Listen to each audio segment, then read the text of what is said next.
आज की कहानी किसी फिल्म की स्क्रिप्ट से कम नहीं है। ये कहानी है एक ऐसे जांबाज पायलट की जिसकी मिसाल आज भी दी जाती है। सोचिए, एक पायलट जो दुश्मन के इलाके में गिरा और फिर पैदल चलकर वापस अपने वतन लौट आया। चलिए इस हैरत अंगेज सफर को करीब से जानते हैं। तो चलिए सीधा चलते हैं उस दिन पर। तारीख थी 10 सितंबर 1965 और जगह पाकिस्तान का सियालकोट सेक्टर। भारत और पाकिस्तान के बीच जंग बिल्कुल अपने चरम पर थी। आसमान में इंडियन एयरफोर्स और जमीन पर पाकिस्तानी तोपखानों के बीच एक जबरदस्त लड़ाई चल रही थी। और ठीक उसी वक्त जब भारतीय जेट्स अपने टारगेट्स पर कहर बरपा रहे थे, तभी अचानक बाजी पलट गई। दुश्मन की तोप का एक गोला सीधा एक भारतीय फाइटर प्लेन के इंजन में जा लगा और देखते ही देखते पूरा कॉकपिट आग की लपटों में घिर गया। तो हुआ ये था कि 1965 की जंग के दौरान भारतीय सेना को लाहौर पर कब्जा करने का एक बहुत अहम आदेश मिला। लेकिन इस रास्ते में सबसे बड़ी रुकावट थी इछोगिल नहर। वहां छिपी हुई पाकिस्तानी तोपें हमारी सेना पर लगातार आग उगल रही थीं। उन्हें रोकना बहुत जरूरी था।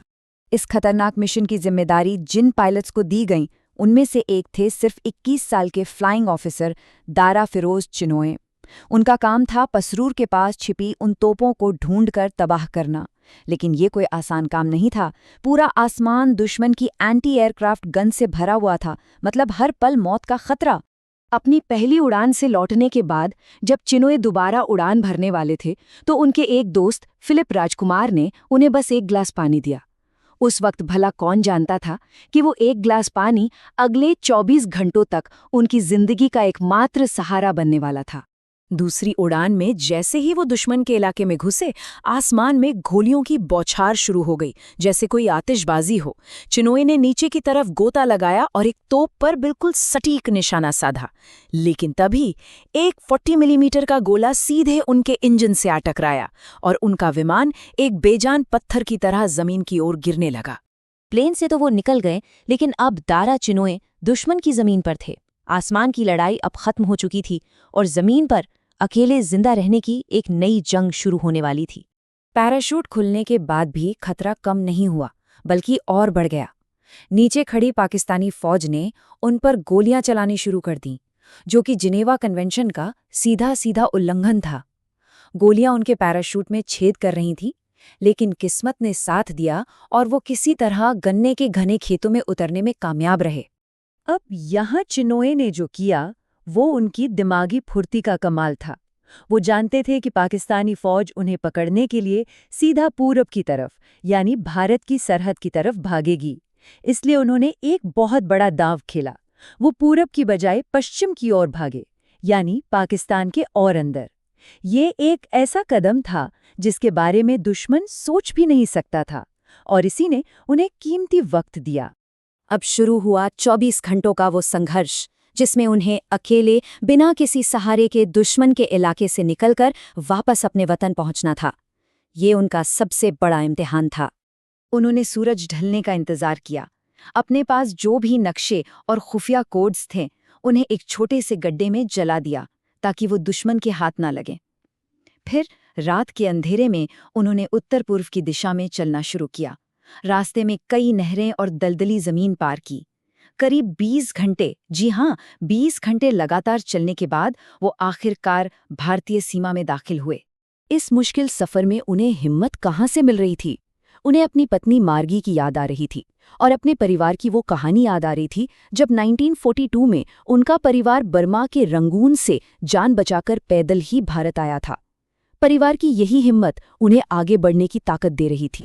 दुश्मन के इलाके से तो निकल आए, लेकिन इसका मतलब ये नहीं था कि खतरा टल गया। युद्ध के समय अक्सर अपनी ही सेना की तरफ से फ्रेंडली फायर का डर सबसे ज्यादा होता है, और चिनोय के साथ भी यही होने वाला था। और हुआ भी वही। जैसे ही वो एक कुएं पर पानी पीने के लिए रुके, झाड़ियों से भारतीय सेना के जवान निकल आए। कीचड़ में सने चिनोय को देखकर उन्हें लगा कि वो कोई पाकिस्तानी जासूस हैं। उन्होंने तुरंत पहचान पत्र मांगा, लेकिन चिनोय के पास कोई आईडी कार्ड था ही नहीं, क्योंकि मिशन पर पायलट्स इसे अपने साथ नहीं रखते। अब जवानों का शक और गहरा गया। बंदूकें अब भी उन पर तनी हुई थीं। अगला सवाल आया, अपनी यूनिट का नाम बताओ। चिनोय ने जवाब दिया, नंबर 32 स्क्वाड्रन, आदमपुर। लेकिन ये भी काफी नहीं था। फिर आया वो एक सवाल जिस पर उनकी जिंदगी और मौत का फैसला टिका था। एक कैप्टन ने उन्हें परखने के लिए पूछा, अगर तुम सच में एयरफोर्स से हो तो फ्लाइट लेफ्टिनेंट काहा को जानते हो? बताओ वो कैसा दिखता है? चिनोय ने फौरन जवाब दिया, वो दुबला पतला है और पगड़ी पहनता है। ये सुनना था कि माहौल एकदम बदल गया। कैप्टन ने उन्हें गले लगा लिया और कहा, वो मेरा कजिन है, तुम सच बोल रहे हो। शक के सारे बादल छन चुके थे और अब वक्त था एक हीरो का स्वागत करने का। उस एक पल ने एक ऐसी कहानी को जन्म दिया जो हमेशा हमेशा के लिए याद रखी जाएगी। अगले दिन जब दारा चिनोय आदमपुर एयरबेस की मेस में पहुंचे तो वहां सन्नाटा छा गया। उनके साथी जो उन्हें शहीद मान चुके थे, उन्हें ऐसे देख रहे थे जैसे उन्होंने कोई भूत देख लिया हो। और फिर कुछ सेकंड की खामोशी के बाद पूरा हॉल तालियों की गड़गड़ाहट से गूंज उठा। इस बेमिसाल हिम्मत और असाधारण जीवटता के लिए फ्लाइंग ऑफिसर दारा फिरोज चिनोय को डिस्टिंग्विश्ड सर्विस मेडल से सम्मानित किया गया। लेकिन रुकिए, कहानी यहीं खत्म नहीं होती। ये घटना तो उनके शानदार करियर का बस एक अध्याय थी। उनकी जांबाजी की विरासत इससे कई आगे तक जाती है। क्या आप इस बात पे यकीन करेंगे कि दारा चिनोय ने अपने करियर में कुल 3 बार एक फाइटर जेट से इजेक्ट किया और मौत को चकमा दिया? 3 बार! ये किसी चमत्कार से कम नहीं है। 1965 की जंग में उन्होंने 10 और मिशन पूरे किए। 1971 की जंग में भी देश की सेवा की। इतना ही नहीं, बाद में उन्होंने इराकी वायुसेना के पायलटों को भी ट्रेनिंग दी। और रिटायरमेंट के बाद भी आसमान ने उन्हें नहीं छोड़ा। वो टाटा और रिलायंस जैसी कंपनियों के लिए कॉर्पोरेट जेट्स उड़ाते रहे। तो आखिर वो क्या चीज़ है जो किसी इंसान को जब सब कुछ खत्म हो चुका लगता है, तब भी जोखिम उठाने, टिके रहने और आखिर में असंभव को भी पार कर जाने की ताकत देती है? ये एक ऐसा सवाल है जो दारा चिनोय की कहानी हम सबके लिए छोड़ जाती है।